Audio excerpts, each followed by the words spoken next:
Assalamualaikum warahmatullahi wabarakatuh. Friendku sekalian dimanapun kalian berada, berjumpa lagi dengan saya Jeki di Kisah Horor. Untuk kali ini saya akan melanjutkan cerita dari Mantap Sul.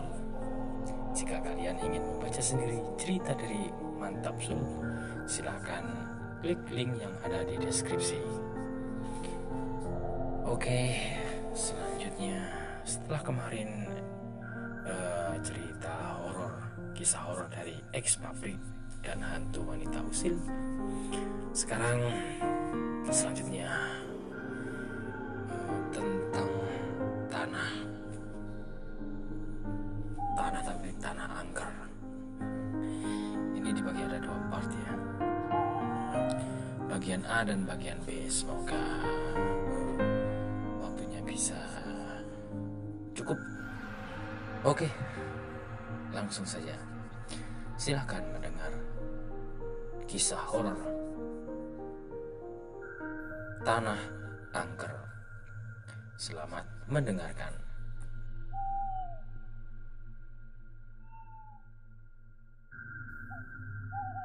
Saat saya masih SD, ortu dan adik saya pindah keluar kota.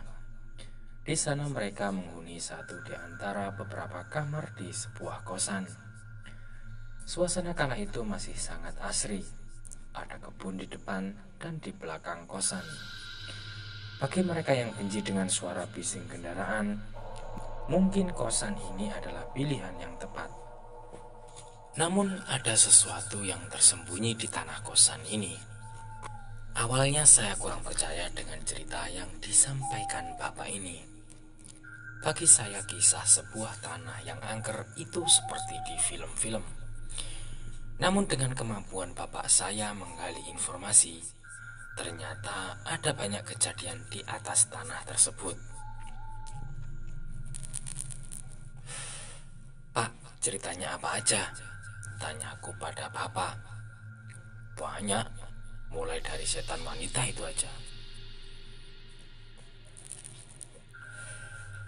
Bukan sebuah urban legend, hanya sebuah kepercayaan lokal dan hanya segelintir orang saja yang tahu. Dulu sekali sang pemilik tanah sekaligus papat alas di sana membuat sesajen berupa kepala kerbau.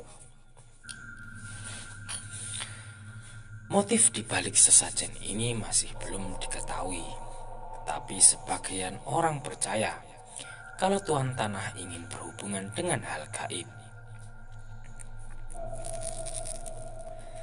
Sesajen demi sesajen dibuat, semakin menarik minat bagi makhluk-makhluk gaib yang mungkin saja memang diundang. Setelah pemiliknya wafat, dibagi ke anak-anaknya. Tanah bagian tengah untuk anaknya yang bernama Pak A, lalu tanah bagian timur untuk Pak B, dan bagian barat untuk Bu C. Sebut saja Pak Gondrong. Beliau pekerjaannya menyuluh ikan atau biawak di sungai atau parit. Suatu ketika Pak Gondrong mendapat kabar bahwa ada biawak sebesar paha di kolam kubangan milik Pak A. Pak Gondrong yang merasa tertarik segera berangkat ke lokasi. "Cak, mau kemana?" tegur teman Pak Gondrong yang kala itu sedang nongkrong dan melihat Pak Gondrong melintas. "Mau nyari ikan di belakang," jawab Pak Gondrong sembari menghampiri temannya itu. "Cak, hati-hati, di sana itu angker. Jangan sentuh apapun di sana," ujar si teman memperingatkan. "Halah, aku gak takut. Aku sudah biasa sama begituan," timpal Pak Gondrong arogan. Pak Gondrong pun berlalu. Agak berapa lama terdengar keributan di kebun bagian belakang rumah Pak A. Tampak Pak Gondrong diantar oleh seorang petani yang terkadang lewat kebun Pak A. Wajah Pak Gondrong tampak susah, tapi tak ada yang aneh dengannya. Hingga dia bilang kalau kedua tangannya mati rasa. Usut punya usut, Ternyata Pak Gondrong melanggar omongan temannya untuk tidak menyentuh properti milik Pak A. Pak Gondrong kala itu membutuhkan tongkat untuk menjebak biawak. Lalu dicabutlah pohon bambu kuning yang tumbuh tak jauh dari kubangan. Pak S adalah anak dari Pak A. Beliau juga sedikit ngilmu seperti bapaknya. Pak S datang ke rumah Pak Gondrong. Tujuannya adalah untuk mengobati Pak Gondrong. Setelah dipijit dan diberi jamu, Pak S pun pamit. Malamnya saat Pak S tidur, beliau didatangi sosok raksasa hitam. Sosok itu mengaku sebagai Dalpo penunggu kebun Pak A. Dalpo tersebut mengancam Pak S supaya tidak ikut campur. Tidak serta-merta ngomong, Dalpo itu juga meninggalkan jejak berupa pria dewasa yang meringis di atas lantai. Maksudnya Pak S sempat dihempaskan ke lantai oleh KI penunggu kebun bapaknya. Ironis, paginya Pak S disapa pelanggan tokonya. Melihat Pak S lesu, si pelanggan itu bertanya, "Kenapa Cak kok lemes begitu?" tanya pengunjung tersebut. "Lah iya, ingat Pak Gondrong kan?" tanya Pak S balik. "Iya, yang kena sawan kebun bapak sampean kan? Kemarin ku pijat, malamnya aku didatangi Dalpo. Aku dibanting ya," ujar Pak S. "Demit tanah bapak sampean itu terkenal paling garang. Anaknya sendiri aja digituin, orang lain apalagi," timpal si pelanggan. Suatu ketika Pak S membangun warung di belakang, tepatnya di ujung belakang tanah bapaknya. Lokasi cuma 3-4 meter dari kubangan di mana tragedi Pak S terjadi. Setelah warung jadi, Pak S dan istrinya yang menjaga.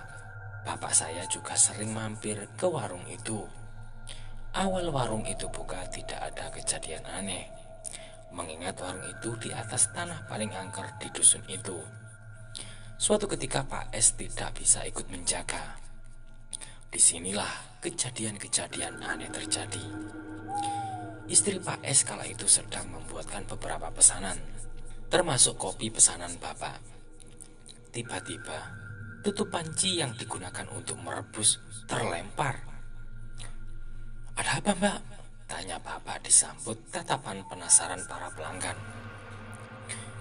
"Gak kok Cak, tutup pancinya jatuh," jawab istri Pak S menutupi kejadian tersebut.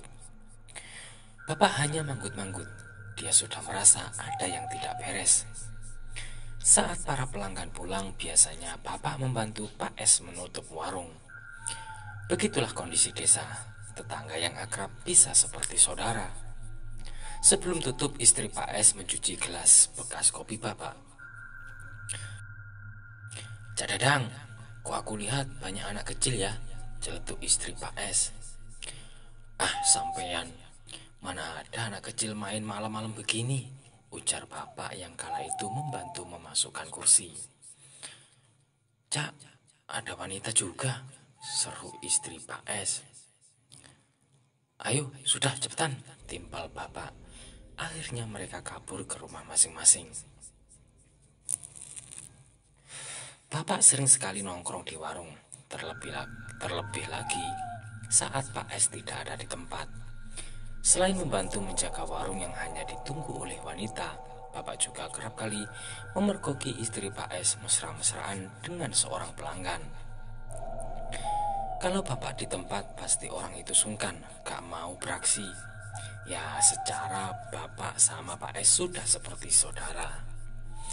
Suatu malam saat tidak ada pelanggan, istri Pak S mencuci gelas di dapur. Lokasi dapur itu menghadap kubangan air. Saat sedang membasuh gelas, tiba-tiba ada suara tangisan. Suara itu terdengar sangat jauh. Istri Pak S cuek saja. Lalu saat hendak mengambil lap, dia mengambil kain putih di sebelahnya. Kondisi istri Pak S yang melihat ke bawah, sadar ada yang aneh dengan kain putih tersebut. Dia mengangkat wajahnya. Istri Pak S kaget bukan kepalang. Pasalnya, kain itu milik sosok wanita yang dia lihat kemarin. Sosok yang terkenal dengan jika suaranya dekat, maka orangnya jauh. Jika suaranya jauh, maka orangnya dekat. Istri Pak S lari tunggang langgang. Suatu ketika ada sedikit kehebohan di warung. Istri Pak S ketahuan selingkuh. Pak S pun menyadari ada keanehan pada perilaku istrinya. Segera ambil sikap. Istrinya diterawang dan tak disangka sosok wanita itu berdiam di tubuh istri Pak S. Pak S berusaha menghalau setan tersebut. Namun karena kalah level, setan itu gagal dibelenggu dan kabur ke tanah Buce. Nah, dengan ini kisah Pak S berakhir. Menurut Bapak, keluarga mereka kembali normal, tapi warungnya tutup. Itu adalah Tanah Angker bagian Pak A ya. Selanjutnya Tanah Angker bagian Bu C. Oke, lanjut. Tanah Angker bagian Bu C. Kosan itu dibangun di tanah milik Bu C, tanah yang masih satu relasi dengan tanah Pak A itu. Pasti masih menyimpan keangkerannya sendiri. Si setan wanita yang saat itu kabur dari tanah Pak A menetap di tanah Bu C. Namun tak ada satupun yang tahu posisinya, sehingga kasusnya ditutup. Bagian belakang kosan Bu C terdapat sebuah kandang burung dara yang berhadapan dengan gudang. Suatu malam burung dara milik putra Bu C ini berisik sekali. Penghuni kosan paling belakang adalah keluarga saya, sehingga lumayan terganggu. Ibu saya yang saat itu merasa nggak nyaman berteriak protes. Burung-burung itu diam, namun tidak dengan ibu. Mulutnya mengaum dan tangan kanannya mencekik lehernya sendiri. Waduh, kesurupan nih orangnya. Bapak dengan sigap menarik tangan ibu, namun tangan kirinya menjambak rambutnya sendiri. Bapak berkali-kali dilempar, namun tidak menyerah.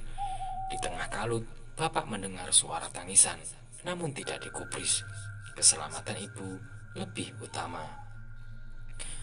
Azan subuh berkumandang, peluh di wajah Bapak melaju di bagian-bagian memar akibat benturan. Ibu sudah tenang, sementara kedua adik saya terjaga di luar, dengan salah satunya memiliki memar di mata. Ngamuk dong ibunya.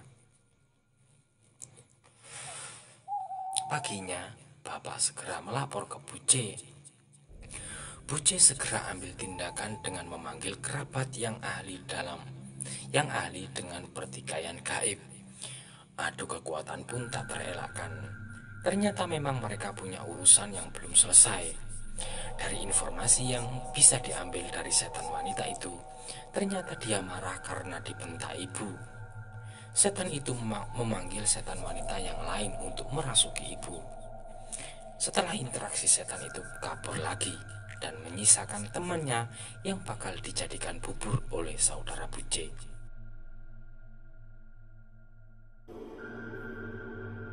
Pak L adalah saudara Bu C. Beliau membangun rumah di tanah Bu C. Suatu ketika istrinya mengalami gelagat aneh. Pak L yang curiga segera mengatur siasat. Beliau pura-pura kerja dan mengintai istrinya. Apa yang terjadi sungguh tak terduga. Istri Pak L ternyata bertemu pria lain, dan itu dilakukan di rumah sendiri.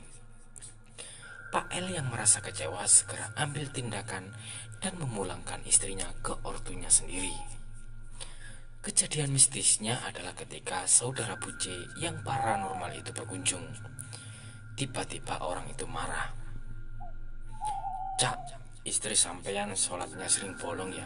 tanya saudara Bu C. "Gak tahu juga, tapi kayaknya iya sih. Makin lama makin jelek ibadahnya. Kenapa ya, Cak?" tanya Pak L. "Si setan itu Ternyata dia sembunyi di tubuh istrimu. Aku bisa merasakan hawanya tersisa di rumah ini, bercampur dengan hawa istrimu. Pak El kaget seketika. Dia tidak mengira rumah tangganya diacak-acak makhluk gaib. Suatu malam yang telah disepakati, setan wanita itu ditarik dari jauh oleh paranormal saudara Buce. Pertarungan kembali sengit, tapi lagi-lagi setan itu kabur. Saat ini dia masih berkeliaran di tanah itu. Siapakah calon korban berikutnya? Ya, semoga cerita-cerita tadi bisa menghibur kalian di malam ini. Selamat tidur, selamat istirahat. Semoga malam ini kalian tidak mimpi buruk. Assalamualaikum warahmatullahi wabarakatuh.